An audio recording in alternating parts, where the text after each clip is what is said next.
स्वागत है आप सभी का मेरे इस छोटे से चैनल पर, जहां हम बात करते हैं ऐसी मूवीज की कहानी के बारे में जो हिंदी में उपलब्ध नहीं है। तो आज हम बात करने वाले हैं साल 2016 में आई एक fantasy horror mystery thriller movie the curse of sleeping beauty के बारे में, जिसकी कहानी आपको बेहद पसंद आएगी। यह वीडियो केवल कहानी समझाने और मनोरंजन के उद्देश्य से बनाया गया है। इसमें दिखाए गए सभी किरदार और घटनाएं फिल्म से ली गई हैं, जिनके सारे अधिकार उनके असली निर्माताओं के पास हैं। इस वीडियो में किसी भी प्रकार की आपत्तिजनक या भ्रामक सामग्री को बढ़ावा नहीं दिया गया है। कृपया इसे फिल्म की कहानी की तरह ले। कहानी की शुरुआत काफी सुनसान रेगिस्तान से होती है, जहाँ दूर दूर तक कोई भी नजर नहीं आ रहा था।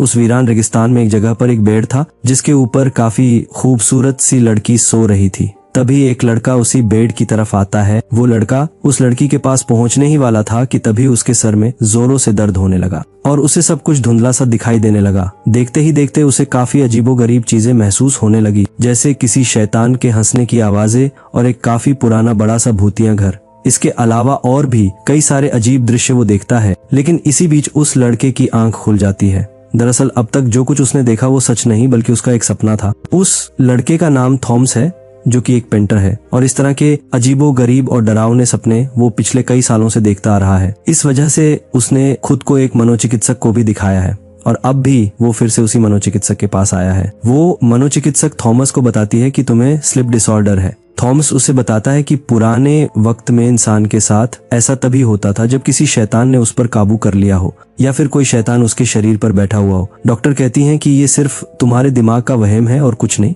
या शायद तुम्हारा कोई ऐसा सपना या फिर कोई ऐसी इच्छा हो जो किसी लड़की से संबंधित थी, जो अब तक पूरी ना हुई हो और इसीलिए तुम्हारे साथ ये सब कुछ हो रहा है। अब इससे पहले कि थॉमस डॉक्टर की आगे की बात सुनता, वो वहां से उठकर चला जाता है। यहाँ थॉमस एक जगह पर बैठा हुआ कोई पेंटिंग बना रहा था और तभी अचानक उसे झाड़ियों में कुछ दिखाई देता है। लेकिन कुछ सोच समझने से पहले ही उसे एक प्रॉपर्टी एजेंसी से कॉल आती है और उसे बताया गया कि तुम्हारे अंकल ने मरने से पहले तुम्हारे नाम अपनी कुछ संपत्ति की है। थॉमस जब वहां पर आया तो प्रॉपर्टी एजेंट ने उसे एक जगह के पेपर दिए और उस जगह का नाम किंडरगार्टन है। साथ ही वो उसे एक लेटर भी देती है जो उसके अंकल ने मरने से कुछ देर पहले ही थॉमस के लिए लिखा था।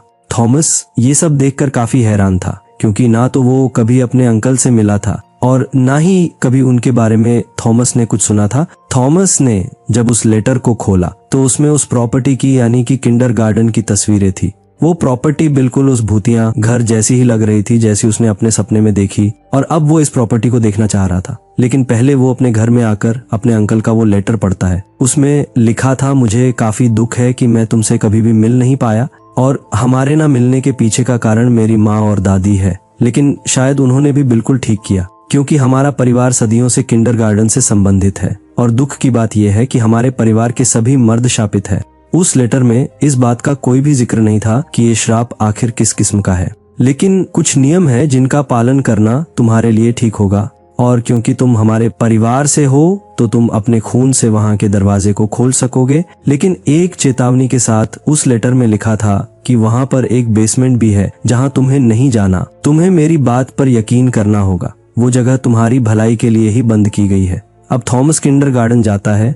उसके पास चाबी नहीं थी तो वो दरवाजा तोड़कर अंदर चला गया। वो घर काफी पुराना था और वहां पर जगह जगह पर कुछ हड्डियां और डरावने पुतले थे। थॉमस जब उस घर की छानबीन कर रहा था तब उसे ऐसा महसूस हुआ कि कोई तो है जो उस पर नजर रख रहा है। फिर थॉमस जब बेसमेंट में जाता है तो दरवाजा बंद होने की आवाज सुनकर वो पीछे मुड़ गया। उसे वहां पर किसी की मौजूदगी महसूस हुई, लेकिन देखते ही देखते वो गायब हो जाती है। थॉमस ऊपर जाता है तो उसे वहां पर लिंडा नाम की एक लड़की मिलती है। दरअसल लिंडा उसी प्रॉपर्टी एजेंसी की एक मेंबर थी। वो थॉमस से उसके अंकल के लेटर के बारे में भी पूछती है। थॉमस को लिंडा की बातें अजीब लग रही थी, जिसकी वजह से वो थॉमस से माफी मांगकर वहां से चली जाती है। अब थॉमस जब सो रहा था तो उसे फिर से एक सपना आता है, जिसमें वो देखता है कि उसने इस बार उस राजकुमारी को उठा दिया है। थॉमस राजकुमारी से कहता है कि ये कोई सपना नहीं हो सकता, क्योंकि ये सब कुछ तो असली लग रहा है। राजकुमारी थॉमस को अपना नाम रोज बताती है, साथ में ये भी बताती है कि मुझे स्लीपिंग ब्यूटी भी कहा जाता है और तुम्हें ये सब इसीलिए असली लग रहा है क्योंकि असल दुनिया में हम दोनों एक दूसरे के काफी पास आ चुके हैं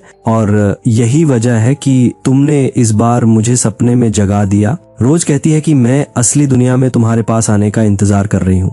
और इतना कहते ही रोज थॉमस की तरफ बढ़ने लगी, लेकिन अचानक से ही वो डर कर पीछे हो जाती है। थॉमस ने पीछे मुड़कर देखा तो वो भी काफी चौंक जाता है। रोज थॉमस से विनती करती रहती है कि प्लीज मुझे छोड़कर मत जाओ, मगर इसी बीच थॉमस नींद से जाग जाता है और उससे फिर से स्लिप पैरालिसिस हो जाता है। अब थॉमस खुद के शरीर को जरा भी हिला नहीं पा रहा था। वो अपनी पूरी कोशिश करता है, तभी अचानक से एक शैतान उसके ब्लैंकेट में आकर उसे चोट पहुंचाने की कोशिश करने लगा, लेकिन इससे पहले कि वो शैतान थॉमस को चोट पहुंचाता उसकी आंख खुल जाती है, यानी कि ये भी असल में थॉमस का एक सपना था। ठीक उसी समय दरवाजे की बेल बजती है। बाहर केयरटेकर था जो उस घर की मेंटेनेंस के बारे में पूछने के लिए वहां पर आया था। थॉमस जब उस केयरटेकर से इस घर के बारे में सवाल करता है तो वो थॉमस से कहता है कि ये घर काफी अजीब है, यहाँ पर कई सारे लोग आते हैं और गायब हो जाते हैं। पुलिस ने कई बार इस घर को चेक किया लेकिन उन्हें कभी कुछ नहीं मिला। उस आदमी के जाने के बाद थॉमस फिर से घर की छानबीन शुरू करता है। थॉमस को उस घर के बेसमेंट में एक तिलस्मयी दरवाजा मिला। थॉमस ने उस दरवाजे को खोलने की काफी कोशिश की, लेकिन वो दरवाजा उससे नहीं खुलता। अब किंडरगार्टन के बारे में और जाने के लिए थॉमस उस जगह के एडमिन ऑफिस में आता है। वहाँ थॉमस को एक पन्ना मिलता है जिस पर कुछ लिखा हुआ था, लेकिन वो लिखावट थॉमस को समझ नहीं आती। थॉमस उस लिखावट को समझने की पूरी कोशिश कर रहा था, मगर तभी अचानक से उसके पेट में दर्द होने लगा। थॉमस काफी ज्यादा घबराया हुआ था और उसे उसके सपने में देखे हुए वही दृश्य नजर आने लगे। फिर अचानक से ही थॉमस बिल्कुल ठीक हो जाता है। वो लिंडा के पास आकर कहता है कि इस पन्ने पर जो लिखा है वो तुम्हारे हस्ताक्षर से मेल खा रहा है, तो अगर तुम इस घर के बारे में कुछ जानती हो तो प्लीज मुझे बता दो। लिंडा कहती है कि एक बार मेरा भाई उस घर में गया था लेकिन अभी तक वापस नहीं आया। यहाँ तक कि लगभग 50 से ज्यादा लोग किंडरगार्टन में गए थे और आज तक उनमें से एक भी बचकर वापस नहीं आया। थॉमस लिंडा से कहता है कि मैं तुम्हारी मदद लेना चाहता हूँ। वो दोनों बातें कर ही रहे थे कि थॉमस को फिर से दौरा पड़ जाता है। लिंडा थॉमस को अस्पताल ले आई, जहां डॉक्टर बताता है कि थॉमस को पैनिक अटैक आया था। इस बीच थॉमस को फिर से एक ख्वाब आता है जिसमें वो फिर से राजकुमारी रोज से मिलता है। रोज उसे बताती है कि तुम ही वो व्यक्ति हो जो मुझे इस श्राप से आजाद करा सकता है। वो एक शैतान के बारे में भी थॉमस को बताती है जिसने रोज को वो श्राप दिया है और जब तक वो शैतान रहेगा वो दोनों असली दुनिया में कभी भी मिल नहीं पाएंगे। रोज उसे बताती है कि तुम्हारा खून ही एकमात्र चीज है जो मुझे जगाएगा और इस घर के सारे दरवाजे खोलेगा। वो कहती है कि अब तुम्हें जाग जाना चाहिए, तुम्हारे जाने का समय आ गया है। लिंडा थॉमस को बताती है कि तुम्हें पैनिक अटैक आया था, लेकिन अजीब बात तो ये है कि जब मैं तुम्हें उस प्रॉपर्टी में लेकर गई थी तो तुम बिल्कुल ठीक हो गए। लिंडा थॉमस को अपने भाई की कुछ तस्वीरें दिखाते हुए कहती है कि वो अपनी दोस्ती के साथ एक डेयर पूरा करने के लिए यहाँ पर आया था और तब से लेकर आज तक उसका कुछ पता नहीं चला। मैं अपने भाई को ढूंढने इस जगह पर आई हूँ।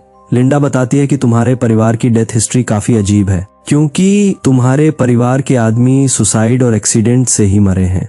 और इससे भी ज्यादा हैरान कर देने वाली बात यह है कि हमेशा किसी आदमी की मौत का ही सुनने में आता है। वो कहती है कि ये सब कुछ शायद किसी सुपर नेचुरल पावर से कनेक्ट है जो ये सब कुछ करवा रही है।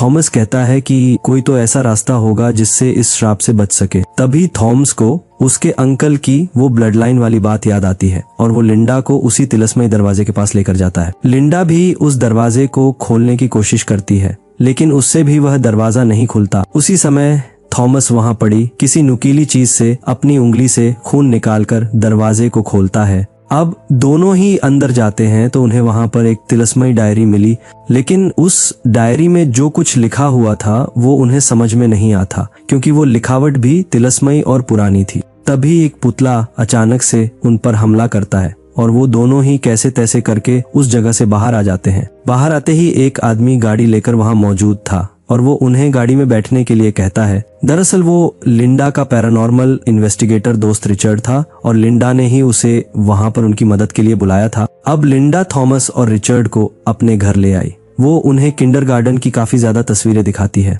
क्योंकि वो उस जगह के बारे में काफी बारीकी से जानती थी। उन फोटोज को देखकर रिचर्ड कहता है कि आमतौर पर लोग इन स्पिरिट्स को डीमंस या डेविल्स कहते हैं और कुछ इंसान इन पर यकीन करते हैं तो कुछ नहीं करते। असल में ये हमारे आसपास ही रहते हैं। रिचर्ड थॉमस से कहता है कि तुम किंडरगार्टन से कनेक्टेड हो और इसी वजह से वो शैतान किसी भी शक्ल में तुम्हारे सामने आ सकते हैं।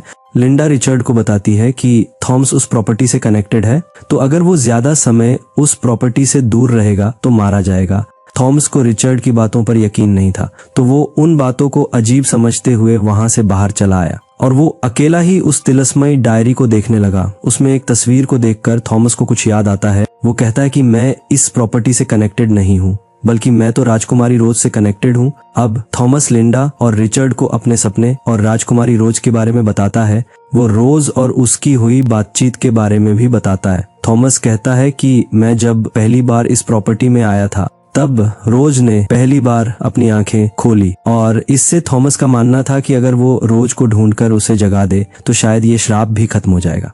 रिचर्ड कहता है कि मुझे इस तिलस्मयी डायरी की लिखावट और उसकी भाषा समझ में नहीं आ रही है। हमें इसे समझने के लिए लिंडा के दोस्त इथन के पास जाना चाहिए। अब वो तीनों ही इथन के पास जाते हैं। असल में इथन के पास एक सॉफ्टवेयर था जिसकी मदद से वो किसी भी भाषा को अपनी भाषा में बदल सकता है। कुछ समय बाद उस तिलस्मयी डायरी का कुछ हिस्सा ट्रांसलेट हो गया था। लिंडा थॉमस को बताती है कि ये तुम्हारे अंकल ने लिखा है। उन्होंने लिखा है कि मैं अपने परिवार को एक ऐसी मुसीबत में डाल रहा हूँ जिससे शायद वो कभी भी निकल ना सके, क्योंकि मैं एक दुल्हन को एक शैतान के लिए सौंपने जा रहा हूँ। थॉमस पूछता है कि इसका क्या मतलब है। लिंडा बताती है कि तुम्हारे अंकल का कनेक्शन उस शैतान और उस दुल्हन से था। अब वो डायरी पूरी तरह से ट्रांसलेट हो चुकी थी और उन्हें पता चलता है कि रोज एक ऐसी राजकुमारी थी जो अपनी खूबसूरती की वजह से जानी जाती थी, लेकिन एक दिन किसी शैतान ने उसे काबू करके शापित कर दिया और एक दुष्ट नीडल लगने की वजह से वो गहरी नींद में सो गई। रोज को शैतान ने अभी भी कैद किया हुआ है,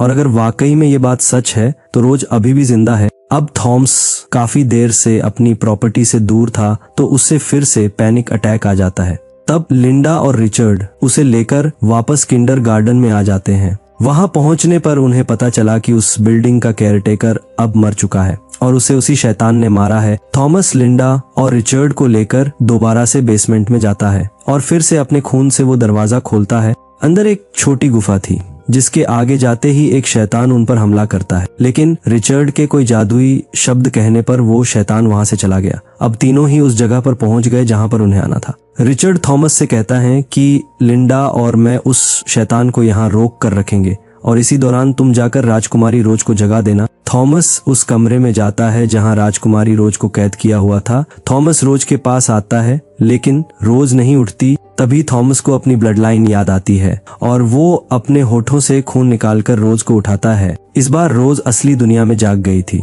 वो थॉमस को उसे होश में लाने के लिए शुक्रिया अदा करती है। रोज अपनी आंखें बंद करके थॉमस के पास आती है, लेकिन जब उसने अपनी आंखें खोली तो उसकी आंखें बिल्कुल काली थी। अब यहाँ पर एक बड़े राज से पर्दा उठता है। असल में रोज कोई राजकुमारी नहीं थी, बल्कि वही असली शैतान थी, और जो कोई शैतान सपने में थॉमस पर हमला करते थे वो असल में उसे रोज के पास आने से रोक रहे थे ताकि वो आजाद ना हो सके। अब रोज थॉमस से कहती है कि तुमने मुझे जगह तो दिया, लेकिन अब तुम्हारा खेल खत्म हो गया है। रोज अपनी उंगली से थॉमस पर जादू करती है। वो कहती है कि मैंने तुम्हारे लिए बहुत कुछ सोचा हुआ है। यहाँ पर अफसोस की बात ये थी कि थॉमस जिस लड़की के लिए इतना स्ट्रगल कर रहा था और जिसे वो अपनी ड्रीम गर्ल समझ रहा था, वो कोई ड्रीम गर्ल नहीं बल्कि एक असली शैतान है। अब रोज को बाहर उसी शैतान की आवाज आती है जो अब तक थॉमस को उसके पास आने से रोक रहा था। रोज ने बड़ी ही आसानी से उस शैतान को मार दिया, जिससे ये पता चलता है कि रोज की शैतानी शक्तियां कितनी ज्यादा और खतरनाक है। थॉमस कुछ जख्मी था। वो उसी जख्मी हालत में बाहर आकर कहता है कि रोज असली शैतान है और उसे मार दिया जाए। लिंडा रोज को मारने जाती है तो रोज उसका गला पकड़ती है। रोज लिंडा को जान से मारने ही वाली थी, लेकिन नहीं मारती। वो कहती है कि मैं नहीं चाहती तुम इतनी जल्दी मर जाओ, क्योंकि मैं तुम्हें वो सब कुछ दिखाना चाहती हूँ जो मैं करने वाली हूँ। इतना कहते ही रोज थॉमस को अपने साथ लेकर वहां से गायब हो गई। उसके जाते ही लिंडा और रिचर्ड उस डायरी के आखिरी के पन्ने पढ़ते हैं। उनमें लिखा था कि किंडरगार्टन परिवार में से चाहे वो किसी भी आदमी का खून हो, वो शैतान को बहुत पसंद है और शैतान सिर्फ इन्हीं आदमी का खून पी सकते हैं, और इसके लिए पहले उन्हें सपने आते हैं, फिर उन्हें शैतानों की आवाजें सुनाई देती है। इस बीच उस आदमी को इस बात का ख्याल रखना होगा कि वो किसी भी शैतान के करीब ना आए, लेकिन यहाँ तो थॉमस ने रोज को समझने में गलती कर दी। उस डायरी में आखिरी बात ये लिखी थी कि शैतान इस श्राप का इस्तेमाल कयामत लाने के लिए भी करेंगे। अब रोज थॉमस को लेकर एक ऐसी जगह पर जाती है जो जमीन और आसमान के बिल्कुल बीचों बीच है। वो थॉमस का खून और अपनी काली शैतानी शक्ति को इस्तेमाल करते हुए कहती है कि जल्द ही सभी शैतान जाग जाएंगे और ये सारी दुनिया खत्म हो जाएगी। और इसी सीन पर ये कहानी यही खत्म होती है। तो दोस्तों, दी कर्स ऑफ स्लीपिंग ब्यूटी हमें ये सिखाती है कि हर पुरानी कहानी के पीछे सच वैसा नहीं होता जैसा सुनाया जाता है। कभी कभी परियों की कहानियों का सच डरावना और खतरनाक हो सकता है। इस मूवी से हमें यही सीख मिलती है कि हर चीज वैसी नहीं होती जैसी दिखती है। जिंदगी में कई बार जो मासूम दिखता है वो असली खतरा होता है। कहानी थोड़ी भी पसंद आई हो तो वीडियो को लाइक करके चैनल को सब्सक्राइब जरूर कर देना। कहानी में अंत तक बने रहने के लिए आपका धन्यवाद।